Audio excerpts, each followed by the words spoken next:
आइए हम आज का विषय शुरू करेंगे।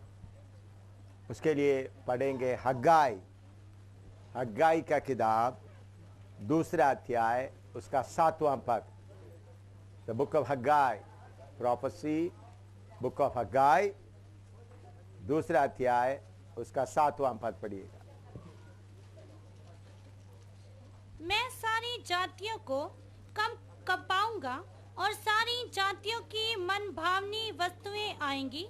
सारे जातियों की मन भावनी वस्तु। हाँ, और मैं इस भवन को अपनी महिमा के तेज से भर दूंगा। हाँ। सेनाओं बस प्रार्थना करें। प्यारे प्रभु, तेरा वचन के लिए धन्यवाद। तेरा वचन समझने के लिए को कृपा दे। आने वाला बातों के बारे में समझकर आगे बढ़ने के लिए कृपा दे, यीशु के नाम, आमीन। यीशु मसीह अभी नेक्स्ट नाम हम अभी एक एक नाम पढ़ के आ रहा है। अभी 23 पढ़ लिया आप लोग ना, 23 नाम या 23 पदवी यीशु मसीह का। 23 हो गया था ना। अभी 24, डिजायर ऑफ ऑल नेशंस, सारी जातियों का मन भावनी वस्तु। डिजायर ऑफ ऑल नेशंस, यीशु का दूसरा नाम, डिजायर ऑफ ऑल नेशंस।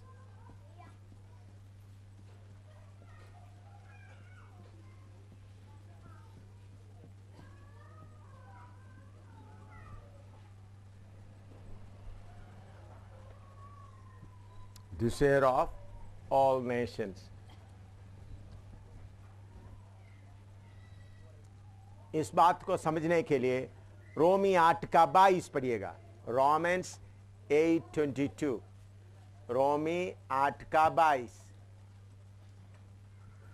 क्योंकि हम जानते हैं कि सारी सृष्टि अब तक मिलकर कराहती और पीड़ाओं में पड़ी तड़पती है। सारे सृष्टि अब तक करारती और पीड़ाओं में पड़कर तड़पती है। हाँ, और केवल वही नहीं, पर हम भी जिनके पास आत्मा का पहला फल है, हाँ। आप ही अपने में कराहते हैं और लेपालक होने की अर्थात अपनी देह के छुटकारे की बाट जोहते हैं। हाँ, सारे दोबारा उसका बिगिनिंग आरंभ का थोड़ा पढ़ो। क्योंकि हम जानते हैं कि सारी सृष्टि अब तक मिलकर करारती और पीड़ाओं में पड़ी तड़पती है। देखो, आदम को जब परमेश्वर पृथ्वी सौंप दिया था, उसमें कोई कांटे वगैरह नहीं था। कोई जानवर दूसरे जानवर को खाता नहीं था। जानवरों के बीच में आपस में लड़ाई नहीं था। बिल्ली चूहा के बीच में कोई लड़ाई नहीं था। सांप के साथ लोग खेलने का इतना, इसका मतलब उधर में उस वक्त जहर, ऐसा कुछ गड़बड़ी नहीं था। पूरा शांति में पड़ा था, कोई झगड़ा नहीं। जानवरों के बीच में भी कोई झगड़ा नहीं। लेकिन जब पाप आ गया, झगड़ा शुरू हो गया। उस वक्त से लेकर सारे सृष्टि करारते रहता है कब हमारा छुटकारा होगा।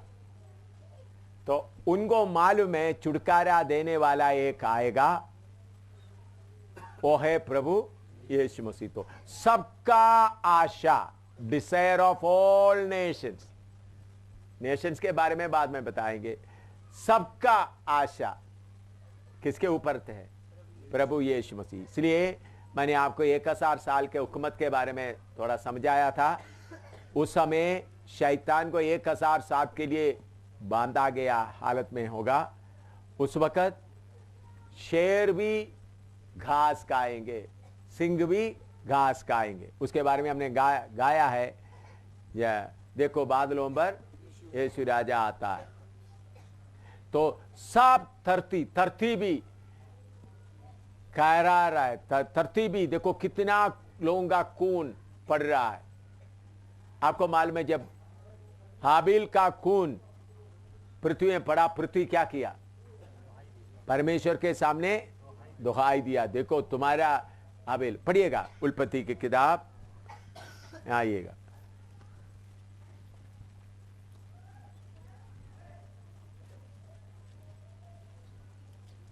परमेश्वर बोलते हैं, चौथा अध्याय उसका 10 पढ़िएगा। उत्पत्ति चौथा का 10, 4:10, जेनेसिस 4:10। उसने कहा, तूने क्या किया है? तूने क्या किया है? तेरे भाई का लहू हाँ भूमि से मेरी ओर चिल्लाकर मेरी दुहाई दे रहा है। हाँ, भूमि हाबिल का खून के लिए परमेश्वर के सामने चिल्ला रहे थे। अभी भी हम देखते हैं सारे पृथ्वी में कितने खून गिराए गए। पृथ्वी चिल्ला रहा है, सारे जानवर भी कहरा रहे हैं। हम सब किसके लिए? कब सबका मन भावनी वस्तु या सबका आशा का वस्तु, वो कौन है? प्रभु यीशु मसीह। वो आएगा, छुटकारा मिलेगा। लेकिन अभी बहुत सारे लोगों को यह बात मालूम नहीं है, मनुष्य को मालूम नहीं है। लेकिन एक समय आएगा, सब लोग इकरार करेंगे छुटकारा सिर्फ यीशु मसीह के द्वारा है। इसके बारे में दानियल की किताब में इतना आप लिखो, आगे दानियल का किताब जाएंगे, इतना आप लिख दो। अभी इस वचन का नबूवत, प्रोफेसी क्या क्या हुआ उसके बारे में हम शुरू करेंगे। दानियल की किताब 7वां अध्याय उसका 9 से लेकर 14 तक पढ़िएगा। दानियल 7वां अध्याय उसका 9 से लेकर 14 तक पढ़िएगा। मैंने देखते देखते अंत में क्या देखा कि सिंहासन रखे गए और कोई अति प्राचीन विराजमान हुआ। उसका वस्त्र हिंसा उजला और सिर के बाल निर्मल ऊन सरीखे थे। उसका सिंहासन अग्नि में और उसके पहिए ददकती हुई आग के से दिखाई पड़ते थे। उस प्राचीन के सम्मुख से आग की धारा निकलकर बह रही थी। फिर हजारों हजार लोग उसकी सेवा टहल कर रहे थे और लाखों लाख लोग उसके सामने हाजिर थे। फिर न्यायी बैठ गए और पुस्तकें खोली गईं। उस समय उस सिंह का बड़ा बोल सुनकर मैं देखता रहा और देखते देखते अंत में देखा कि वह जंतु घात किया गया और उसका शरीर ददकती हुई आग से भस्म किया गया। शेष जंतुओं का अधिकार ले लिया गया, परंतु उनका प्राण कुछ समय के लिए बचाया गया। मैंने रात में स्वप्न में देखा और देखो, मनुष्य की संतान सा कोई आकाश के बादलों समेत आ रहा था और वह उस अति प्राचीन के पास पहुंचा और उसको वे उसके समीप लाए। तब उसको ऐसी प्रभुता, महिमा और राज्य दिया गया कि देश देश और जाति जाति के लोग और भिन्न भिन्न भाषा बोलने वाले सब उसके अधीन हो। उसकी प्रभुता सदा तक अटल और उसका राज्य अविनाशी ठहरा। इधर में दानियल को आने वाला परमेश्वर का प्रोग्राम अच्छी तरह आत्मा में मालूम हुआ। परमेश्वर के वचन में, दानियल के किताब में, इस संसार में कितना एम्पायर, कितना राज्य आना है उसके बारे में अच्छी तरह लिखा है। आप जिन्होंने दानियल का किताब पढ़ा है, बाबुल का बड़ा शहंशाह नबूकदनेस्सर स्वप्न देखा, एक बड़ा मूर्ति देखा। मूर्ति का सिर सोने से था, उसका आगे नीचे चांदी से था, उसके बाद नीचे पीतल, और उसके बाद लोहे, और उसके बाद नीचे 2 टंग आता है, और उसके पांव मिट्टी और लोहे से बनाया हुआ। उसका अर्थ भी उन्होंने बताया। तो पहला इस धरती में आया हुआ पहला एम्पायर बाबिलोन, उसके बाद मेदो पर्शिया, उसके बाद ग्रीक, उसके बाद रोमन। तो Roman empire western Roman, eastern Roman जैसा बदल गया। इसके बाद आजकल का डेमोक्रेसी आया। कुछ जगह में लोहे के जैसा हुकूमत चल रहा है, कुछ जगह में मिट्टी के जैसा हुकूमत चल रहा है। अभी डेमोक्रेसी दुनिया में किस जगह में, अभी देखो जिधर कम्युनिस्ट देश है उधर में लोहे के जैसा डिक्टेटर जिधर रूल कर रहा है। अरब देश में डिक्टेटरशिप जिधर जिधर होता है लोहे के जैसा है। लेकिन बाकी जगह में क्या है? मिट्टी। अभी आप देखा होगा मेघालय का पिछले दिनों में, एक हफ्ते पहले उधर का, एक दो डेढ़ हफ्ते पहले उसका सरकार को गिरा दिया, 2 हफ्ता हो गया। तो आज सुबह का न्यूज में आ रहे थे कांग्रेस दोबारा उधर सरकार बनाने जा रहा। तो बच्चों का खेल जैसा बन गया। अभी आपको मालूम है, मैं भी जब छोटा बच्चे थे, हम लोग समुद्र या नदी के किनारे खेलने के लिए जाते थे। नदी के किनारे हम क्या कभी कभी छोटे थे तो छोटा छोटा मिट्टी में छोटा छोटा बनाने के बाद सुबह से लेकर कभी छुट्टी का दिन ऐसा मौका मिलता है, पापा बोलते हैं चलो आज थोड़ा सा जाओ खेलने के लिए जाओ। तो नदी में हम जाकर कुछ छोटा छोटा रेत वैसा बनाएगा। आपस में गुस्सा होते वक्त एक दूसरे को क्या कर देगा? तोड़ देगा। यही मुताबिक यही आज का डेमोक्रेसी वही है। सब मिलकर लोगों को सरकार बना देता है, जब मन खराब हो जाता है तो उसको क्या करता है? उतार देता है। तो दुनिया में इस समय में ये बात भी आपको अच्छी तरह, क्योंकि आप लोगों को वचन सेवकों को भी कुछ मैंने सिखाया है, लेकिन अगर कुछ सेवक लोगों को अभी मालूम नहीं है तो जल्दी जल्दी लिखें तो आपको मालूम है। ये मैं मिटा देता हूं।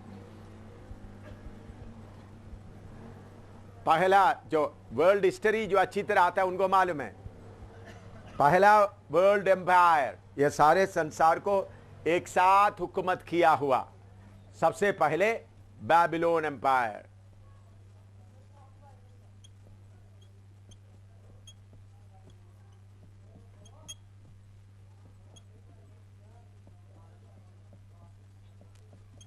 उसके बाद आया मेदो पर्शिया।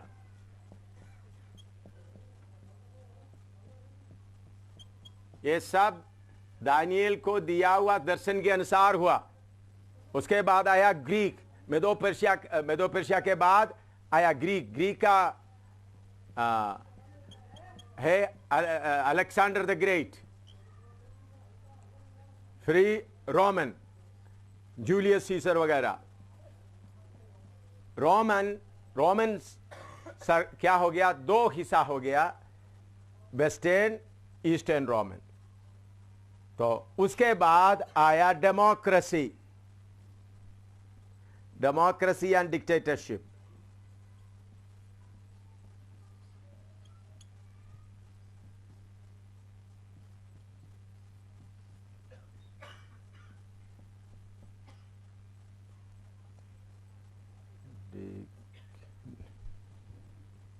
मेरा स्पेलिंग आजकल बहुत गलत हो रहा है, आप लोग you have the right to correct me.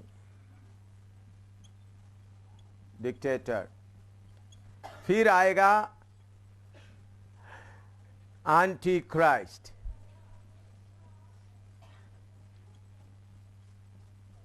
Anti Christ का पीरियड सिर्फ 7 इयर्स। दुनिया में हुकूमत करने वाला देखो, सबसे पहले कौन सा आया? बाबिलोन। वो खत्म हो गया। जैसा दानियल ने देखा है उसी मुताबिक सोने का सबसे सुपीरियर हुकूमत, आपको the hanging garden and all world 7 wonders of the world, वो सब। उसके बाद आया मेदो पर्शिया, साइरस, इसका मेन था साइरस द ग्रेट एम्परर। उसके बाद आया ग्रीक। ग्रीक का था सबसे बड़ा था अलेक्जेंडर द ग्रेट। ग्रीक के बाद आया रोमन, जूलियस सीसर, आगे हम पढ़ते। फिर आया डेमोक्रेसी एंड डिक्टेटरशिप, जो दानियल ने देखा हुआ उस दर्शन में, जो पाव का नीचे का हिस्सा आधा मिट्टी में आधा लोहा। तो डेमोक्रेसी है मिट्टी। अभी हिंदुस्तान में अभी इलेक्शन होने जा रहा है, अभी सब लोग मिलकर सोच रहा, अभी कोई इसका पकड़ रहा है, कभी इसको पकड़ रहा है, कौन केंद्र में सरकार बनाएगा, वही बहुत बड़ा सिरदर्द बनकर बैठा हुआ है। वो चाहेगा भी कितना देर रहेगा वो भी मालूम नहीं। लेकिन उसी समय में दूसरा जगह में है डिक्टेटर, जैसा चीन में है और रशिया में है और ईरान, इराक तो अभी कब्जा में आ गया, और दूसरा ऐसा मुस्लिम देश काफ़ी डिक्टेटरशिप में चल रहा है। तो इसके बीच में आज दिन में जैसा पड़ा है, रूस का अटैक के बाद कौन साम्राज्य अपने कब्जे में लेगा? Superman anti Christ. वो कितने साल रहेगा? 7 साल। इसके बाद 1000 साल का परमेश्वर का राज्य, यीशु मसीह का राज्य इस धरती में होगा। उस दिन के लिए सारे दुनिया इंतजार की, इसलिए बताया है मन पावनी वस्तु। लिखो इतना जितना लिखे, जल्दी लिखे, फिर आगे दानियल 7। ये बात भी आप लोगों को थोड़ा समझ में आने से अच्छा है। दानियल की किताब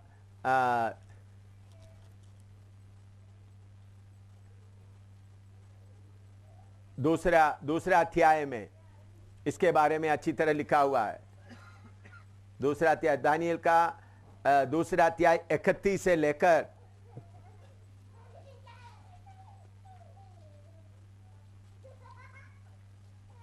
45 तक। दानियल दूसरा अध्याय उसका 31 से लेकर 45 तक। Daniel 2nd chapter verse 31 to 45 वो साम्राज्य के बारे में दानियल बताया है। फिर उसके दानियल की किताब में उस राज्य का विवरण, एक एक राज्य का विवरण दिया हुआ है, एक एक राजा के बारे में भी दिया हुआ है। जब समय मिलेगा उसको भी पढ़ाएंगे। दानियल की किताब है, दानियल की किताब से थोड़ा कुछ मैंने पढ़ाया था। दानियल की किताब 7वां अध्याय में आए, ये लिख दिया आप? 7वां अध्याय 9 से तो थोड़ा सा पढ़े। उधर का दृश्य दानियल देख रहा है। 7वां वचन से थोड़ा पढ़िए, 9वां वचन से, 7 का 9 से। मैंने देखते देखते अंत में क्या देखा, देखते देखते अंत में क्या देखता कि सिंहासन रखे गए, हाँ। और कोई अति प्राचीन विराजमान हुआ। उसका वस्त्र हिमसा उजला और उसके सिर के बाल निर्मल ऊन सरीखे थे। उसका सिंहासन अग्नि में और उसके पहिए दधकती हुई आग के से दिखाई पड़ते थे। हाँ, इधर में दानियल आत्मा में हम देखते समय में दानियल के बारे में हम पढ़ सकता है। दानियल परमेश्वर से प्रार्थना करते रहा, प्रभु आगे क्या होगा, दुनिया में कौन कौन सा साम्राज्य आएगा। हिंदी में साम्राज्य ठीक है शब्द, हाँ, कौन कौन सा साम्राज्य आएगा करके प्रभु ने उनको बताया। वो बाबिलोन साम्राज्य के साथ, बाबिल नबूकदनेस्सर को मिला हुआ दर्शन को तर्जमा करते करते दुनिया में क्या होगा, क्या क्या साम्राज्य आएगा मालूम होगा। फिर उसके बाद उनके मन में आया इस्राएल का आगे का प्रोग्राम क्या होगा और उसके बाद क्या होगा। इन बातों के बारे में उन्होंने चिंता करते हुए प्रार्थना करते समय में प्रभु ने दर्शन के द्वारा ये सारे बातें दानियल को खोल कर दिया। उसमें एक हिस्सा इधर है, जो विरोधी मसीह इस संसार में राज्य करते समय में स्वर्ग का परमेश्वर बहुत बड़ा सिंहासन में बैठे हुए हैं। उधर में सिंहासन में बैठा हुआ आदमी के बारे में बता, दोबारा पढ़िएगा।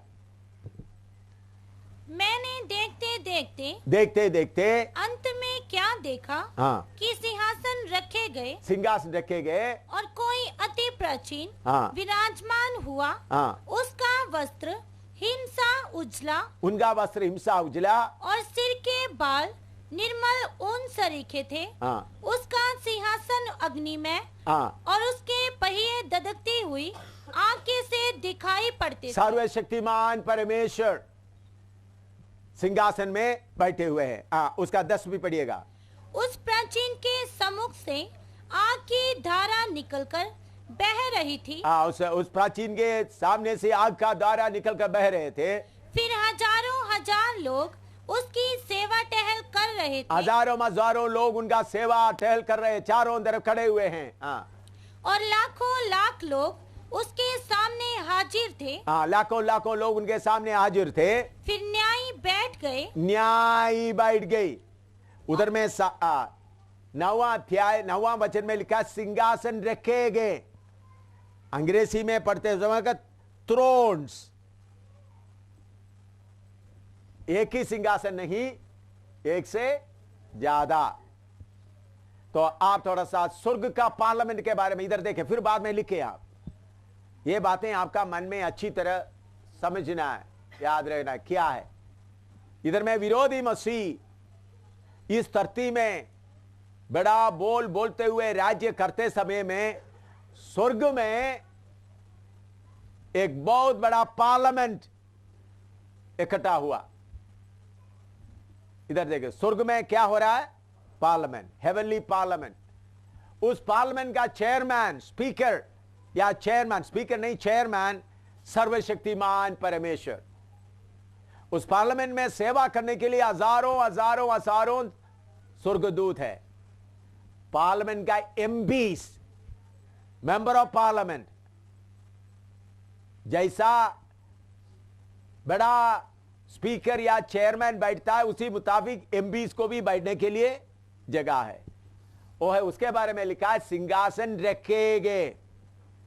उधर में लिखा है न्यायी बैठ गई। इसका मतलब हजारों हजारों स्वर्गदूत खड़े होते समय में सर्वशक्तिमान परमेश्वर सिंहासन में बैठा हुआ होगा, उसके साथ उनके साथ बराबर में सिंहासन में न्याय करने वाला बैठ गए।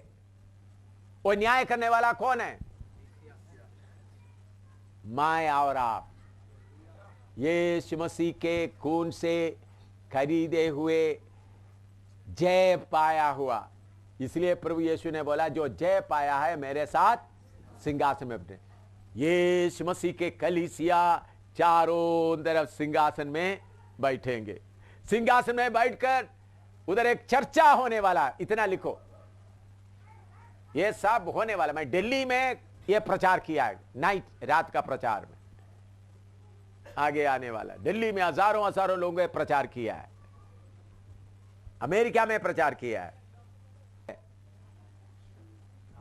चुने हुए वंश राजपदारी, मेरा इलेक्शन हो गया, इसलिए हमारे बारे में बोलते हैं इलेक्ट, इलेक्ट, परमेश्वर का इलेक्ट। मेरा तो, मैं तो स्वर्ग का एमपी बन गया, बनने वाला नहीं, प्रभु की कृपा से बन गया है। आप में से कोई बन गया तो मेरे साथ उधर बैठना भाई।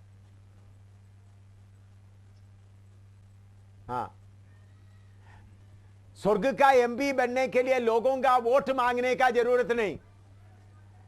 अपने जीवन में आने वाला परीक्षा, कष्ट, एक एक परखने वाले बात को जीतेगा तो आपका कुर्सी पक्का है।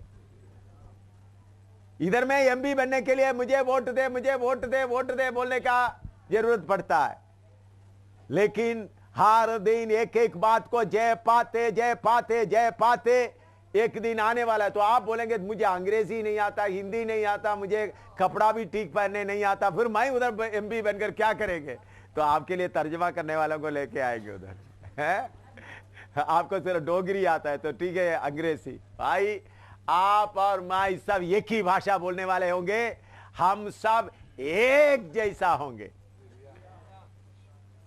कोई ऊंचे नीचे नहीं होगा। इधर में अभी काला गोरा बुड्ढा झंडा वगैरह सब है, लेकिन प्रभु का धन्यवाद है उधर में सब बराबर। बहन लोग स्पेशल कपड़ा पहनकर नहीं बैठेंगे, बहन लोग ही किसके समान होंगे?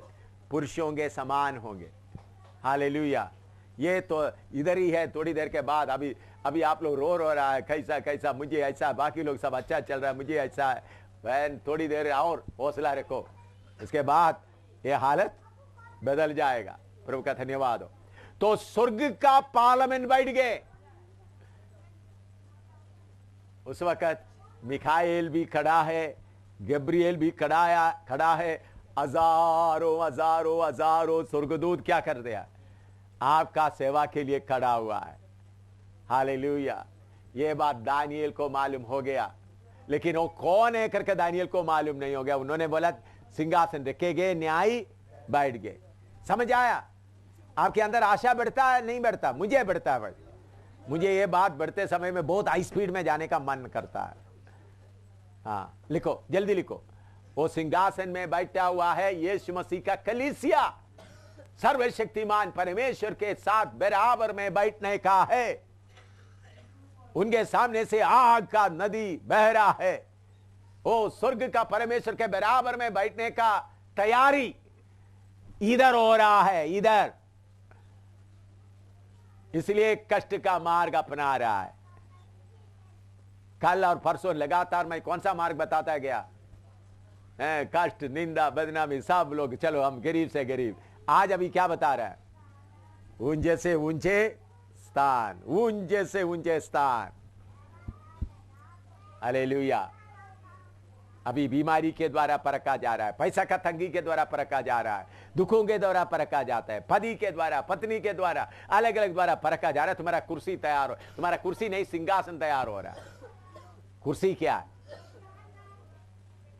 वही किसके बराबर में बैठना है? बोलो। सर्वशक्तिमान पर वो सिंहासन, परमेश्वर का सिंहासन का थोड़ा और एक बार पढ़ो, उसका 9 पढ़ो। मैंने देखते देखते हाँ। अंत में क्या देखा हाँ। कि सिंहासन रखे गए और कोई अति प्राचीन विराजमान हुआ। सिंहासन रखे गए, आदि प्राचीन विराजमान हुआ। उसका वस्त्र हिमसा उजला। तो सिंहासन के साथ साथ बैठने वालों का वस्त्र भी कैसा होगा? है हिमसा उजला। और सिर के बाल निर्मल ऊन सरीखे थे।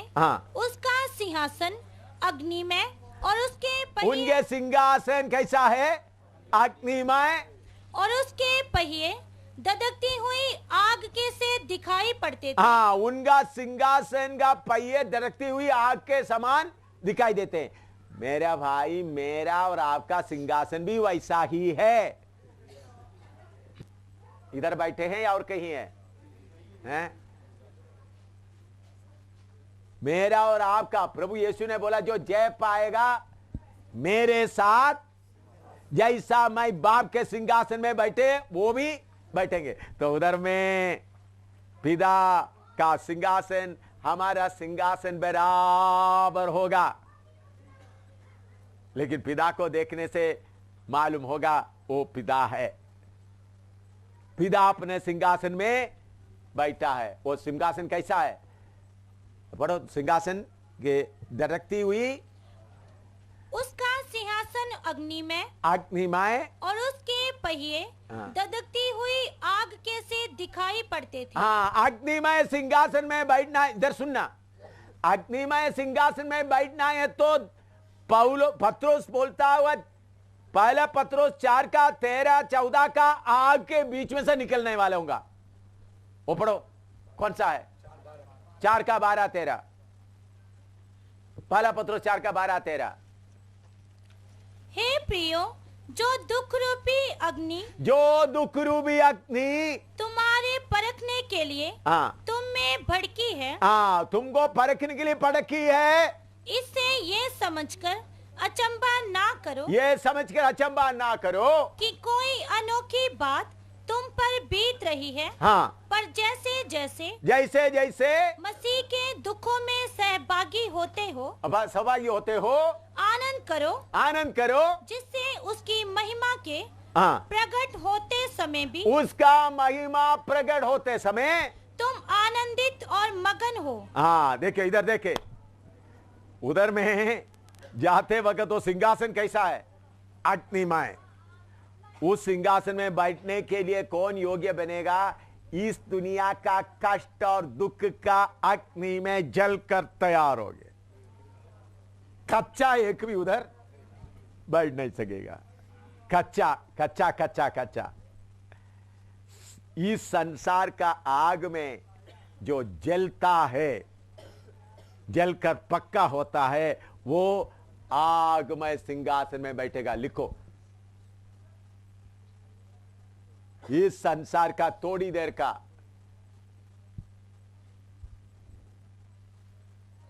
बालाबा खाते इसलिए पहला दूसरा कोरिन्थी 4:16 से पढ़िएगा। दूसरा कोरिन्थी 4:16 से 18 तक। इसलिए हम हियाव नहीं छोड़ते, इसलिए हम हियाव नहीं छोड़ते, यद्यपि हमारा बाहरी मनुष्यत्व नष्ट होता जाता है, तो भी हमारा भीतरी मनुष्यत्व दिन प्रतिदिन नया होता जाता है, क्योंकि हमारा पल भर का हल्का सा क्लेश हमारे लिए बहुत ही महत्वपूर्ण और अनंत महिमा उत्पन्न करता जाता है। हालेलुया। इस संसार का थोड़ी सी हल्का सा क्लेश, हमारा थोड़ी हल्का सा क्लेश, थोड़ी देर का, पल पर का, क्या उधर में लिखा है? पल पर का लिखा है। हाँ पढ़ो। हाँ, क्योंकि हमारा पल भर का हल्का सा क्लेश, पल पर का हल्का सा क्लेश। आप बोलेंगे पल पर का हल्का सा, पल कितना होता है? कितना समय? आंख बंद करके खोलने का। आप बोलेंगे देखो साहब, मैं 1 साल से 2 साल से 5 साल से 10 साल से तकलीफ उठा रहा है। आप बोलते पल पर का हल्का सा क्लेश। परमेश्वर का टाइम कैसा है? दूसरा पत्रोस में आए तो आपको मैंने पहले भी पढ़ाया है, फिर भी आपको याद दिलाता है। दूसरा पत्रोस 3 अध्याय 8 पढ़िएगा। दूसरा पत्रोस 3 अध्याय उसका 8। हे प्रियो, ये बात तुमसे छिपी ना रहे कि प्रभु के यहाँ एक दिन 1000 वर्ष के एक दिन 1000 वर्ष, और 1000 वर्ष एक दिन के बराबर है। 1000 वर्ष एक दिन के बराबर है। तो हमारा 1000 वर्ष प्रभु के सामने कितना है? बोलो। एक दिन। प्रभु के सामने आधा दिन कितना है? 500 साल। 500 साल का कोई इधर नहीं है। आधा दिन छोड़कर उसकी आधा 12 घंटे का कोई इधर नहीं है। 6 घंटे का तो कितना साल जीवित रहना है? 250 साल। कोई है 250 साल का? नहीं। तो प्रभु के सामने 6 घंटे का बच्चा भी इधर नहीं है। उसका आधा कितना है? 3 घंटे का 200, 125। 3 घंटे का कोई बच्चा है? 125 साल का नहीं। उसके बाद उसका आधा कितना है? 1.5 घंटा, मतलब 62.5। मैं तो 1.5 घंटे का बच्चा है प्रभु के सामने। मैं कौन कितना जन्म लेकर कितना हो गया? 1.5 घंटे हो गया। आपका कितना घंटे हो गया? कुछ लोगों का आधा घंटा भी नहीं हुआ। तो ये मैं समझ एम शामिल जन्म ले, एम शामिल का पूरा मिलकर कितना समय प्रभु के सामने? 1.5 घंटा। 1.5 घंटा में बचपन का 10-15 साल चले गए, और खुशी का कितना ले गया, और सारे बीमारी, कष्ट, दुख, परेशानी, मार खाया, सब लेकर के देखने से मनुष्य का कितना होगा? समझ लो 1 महीना, 1 साल होगा। मनुष्य का 1 साल प्रभु के सामने क्या है? 1 साल को 1000 से थोड़ा डिवाइड करो, कितना आएगा? 0.0001 आएगा। इसको बोलते हैं पल पर का। तो हमको मिलने वाला महिमा के बराबर में अभी का कष्ट क्या है? बोलो, सब बोलो। अगर आपको, इसलिए बोलते हैं दुखियारी। कल पिछले दिनों में पढ़ा, एशिया में पढ़ा है, क्या है? दुखियारी। उसका मतलब जिसको तसली नहीं मिला। पढ़िएगा, दुखियारी के पास थोड़ा जाते हैं। एशिया नबी में आए ये एशिया 54 का 11 पढ़ो।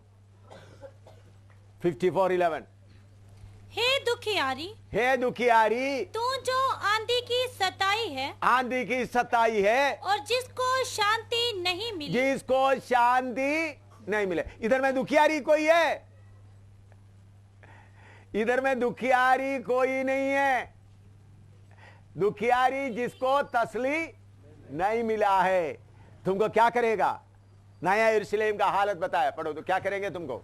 मैं तेरे पत्थरों की हाँ, पचीकारी करके बैठाऊंगा पचीकारी करके बैठाऊंगा। और तेरी नींव नीलमणि से डालूंगा। हाँ, मैं आपको बोलता, आपका शरीर का आयु 120 या 130, आपका आत्मा प्राण का आयु कितना है?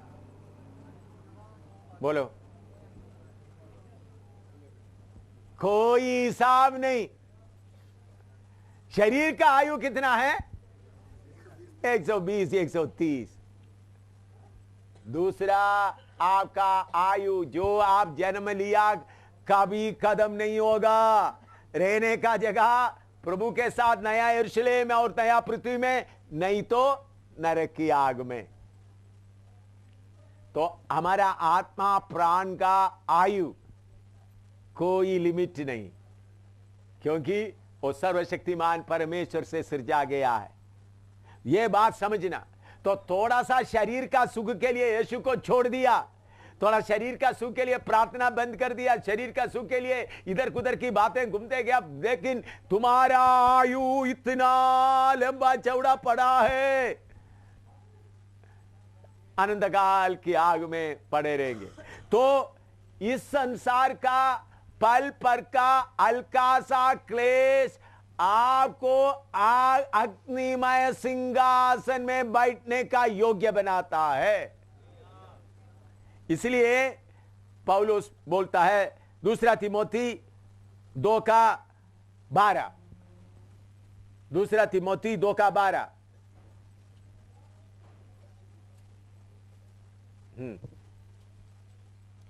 यदि हम धीरज से सहते रहेंगे, धीरे से सहते रहेंगे तो उसके साथ राज्य भी करेंगे। धीरे से सहते रहेंगे तो उनके साथ राज्य भी करेंगे।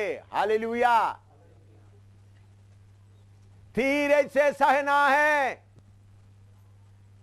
पड़ोसी लड़ाई कर रहा है, धीरे से सहना है। पति उल्टा कर रहा है, धीरे से सहना है। पत्नी उल्टी कर रही है, धीरे से सहना है। हालेलुया। धीरे से सहेगा तो क्या करेंगे? लेकिन कितना देर धीरे से सहना भाई? पल पर का हल्का सा क्लेश। चाहे आपका शरीर में बीमारी बीमारी बीमारी बीमारी भी लगेगा तो प्रभु बोलेगा, क्या बेटा आधा घंटा तुम सह नहीं सकते हैं? मेरा कुल जीवन कितना प्रभु के सामने? 1.5 घंटे। तो मैं इतना मार खाया, लोग घसीट के ले गया, तो प्रभु मैं रोते रहे, प्रभु मेरा कष्ट है। तो प्रभु बोलता, क्या 2 सेकंड तुम कष्ट नहीं उठा सकते? क्या बोलेगा? 2 सेकंड। हम तो बोलते मैं दुखी हूं, मेरा दुख का कोई हिसाब नहीं। आज आपका आंख थोड़ा खुल जाए, परमेश्वर के हिसाब से थोड़ा अपने आप को थोड़ा सा जांच कर देखे। हालेलुया। हमारा शरीर ये केले का बाहर का छिलका है ना, वही है, हैं? शरीर क्या है? केले का बाहर का छिलका। तो समय आए तो वो फेंक देना, गाय वाय खा लेना। समझ रहा है? ओ आप बोलते नहीं नहीं मेरा छिलका मैं संभाल कर रखूंगा, नहीं किसी को छूने भी नहीं दूंगा। रख लो भाई, पकने दो पूरा। पकने के बाद क्या करते हैं देखते हैं। हालेलुया। हमारे लिए प्रभु क्या बना के रखा हुआ है? आनंदकाल का सिंहासन पहले ही तैयार करके रखा हुआ है। मेरे बच्चों, इधर से दौड़कर इस आग के बीच में से उतर कर आग के बाद उतर के आएगा तो तुम किधर में बैठने के लिए लायक हो जाएंगे? सिंहासन में बैठकर राज्य करेंगे। लिखो अभी दूसरा कोरिन्थी 4:17 पढ़िएगा। 16 पढ़ा, 17 पढ़ा, 16 से पढ़ो। इसलिए हम हियाव नहीं छोड़ते हैं, यद्यपि हमारा बाहरी मनुष्य तब नष्ट होता जाता है। बाहरी मनुष्य तो क्या होता जाना है? अभी 2 किस्म का विश्वासी है। इधर देखो, एक है बाहरी मनुष्यत्व को बचाने वाला, दूसरा बाहरी मनुष्यत्व को नष्ट होने के लिए कुदी देने वाला। बाहरी मनुष्य को बचाने वाला कौन है? ओ मुझे सिर दर्द हो गया, हालेलुया, जल्दी जल्दी बचाओ, मेरा बेटा को तकलीफ हो गया, बचाओ बचाओ बचाओ। दूसरा कौन सा है? चलो जाने दो, फसल दो, प्रभु फसल दो। दो किस्म का विश्वासी है। एक है थोड़ा सा दर्द आ गया तो क्या बोलता है? ओ मुझे मुश्किल है, कैसा भी मुझे बचाना है। लेकिन जो असली आत्मिक क्या बोलेगा? नष्ट होते जाने दो। आत्मिक मनुष्य क्या होता जाता है? पढ़ो। आत्मिक मनुष्य तो भी हमारा भीतरी मनुष्य तक हाँ दिन प्रतिदिन नया होता जाता है। हाँ, आप में से मैं आपसे पूछना चाहता, सेवक लोगों को, एल्डर लोगों को, विश्वासियों को, आप कौन सा मनुष्य के बारे में चिंता करता है?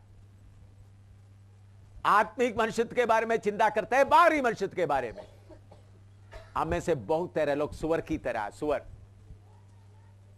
पिग, किस चीज के बारे में चिंता? किधर गंदगी मिलेगा, ऊपर को कभी नहीं देखा। इसी वजह हम भी बहुत तरह लोग कौन सा बारे में चिंता करते हैं? बाहरी मनुष्य का, बाहरी मनुष्य का, बाहरी मनुष्य का, नौकरी, जॉब, खींचना, ये बात, बाहरी शरीर का खुशी। लेकिन असली विश्वासी लोग, बाहरी मनुष्य नष्ट होता जाता है, भीतरी मनुष्य तो क्या होता जाता है? बलवंत होता जाता है। और नीचे, क्योंकि हमारा पल भर का हल्का सा क्लेश, पल पर का, बाहरी मनुष्य का पल पर का हल्का सा क्लेश हमारे लिए बहुत ही महत्वपूर्ण हाँ और अनंत महिमा उत्पन्न करता जाता है। हाँ, अभी मैं एक सीक्रेट बताता हूं। मैं अपने आप को, मैं कहीं कहीं बताया, सब जगह में नहीं बताया। अच्छी तरह इधर देखेगा तो बताएंगे। ये शरीर मुझे किस लिए दिया है? कष्ट उठाने के लिए दिया, ताकि मेरा आत्मा प्राण महिमा पाए। ये शरीर प्रभु ने कष्ट उठाने दिया, ताकि मेरा आत्मा प्राण इस शरीर को कष्ट उठाने के लिए अपना मर्जी से देगा, तो आत्मा प्राण महिमा पाएंगे। कितने लोगों को समझ में आया? लेकिन बहुत तेरा लोग इस शरीर को लेकर क्या लेता है? सुख लेता है। बहुत लोग इस शरीर से क्या लेता है? सुख लेता है। मैं ये शरीर को मार खाओ, फूका रहो, मेरे अंदर का मनुष्य क्या होता जाना है?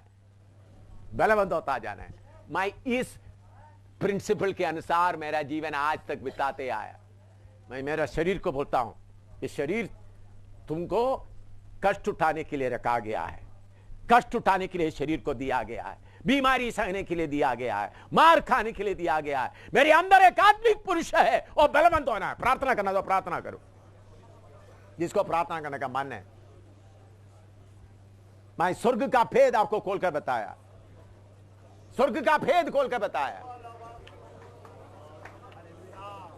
यह भेद आपको मालूम होगा तो कभी निराशा नहीं आएगा।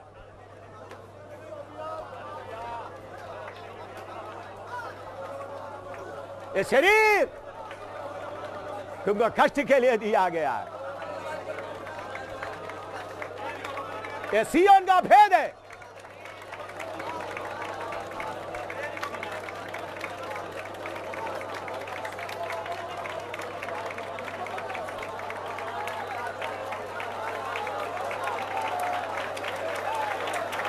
हालेलुया।